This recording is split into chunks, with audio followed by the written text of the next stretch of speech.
История со снятием Североостинского отделения КПРФ с выборов в Гордуму получила неожиданное продолжение. Сегодня за однопартийцев во время пресс-конференции в Москве вступился лидер коммунистов Геннадий Зюганов.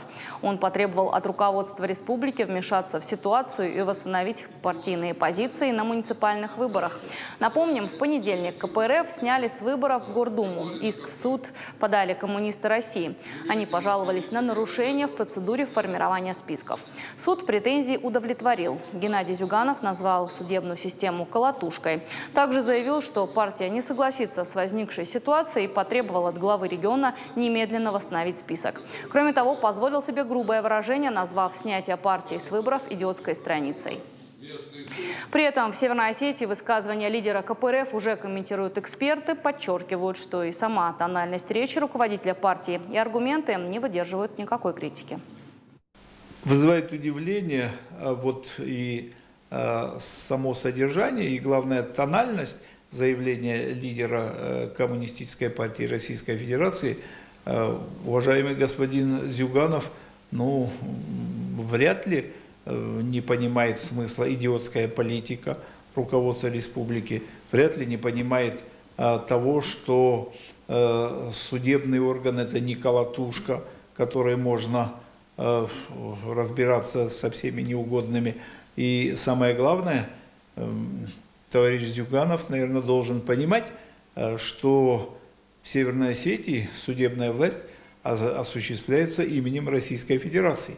И обвинять руководство республики в том, что оно влияет на судебную систему, это, мягко говоря, некорректная вещь. Я уж не говорю о других выражениях, о том, когда позволяют себе говорить, что преступная политика или попытка скрыть свои криминальные формы поведения. То есть все это не работает на авторитет Коммунистической партии Российской Федерации, хотя я могу сказать, что у очень многих граждан она пользуется авторитетом, но такое заявление вряд ли работает на дальнейший авторитет Коммунистической партии Российской Федерации. И все эти гневные выражения, это не более как всплеск политической, можно сказать, истерии.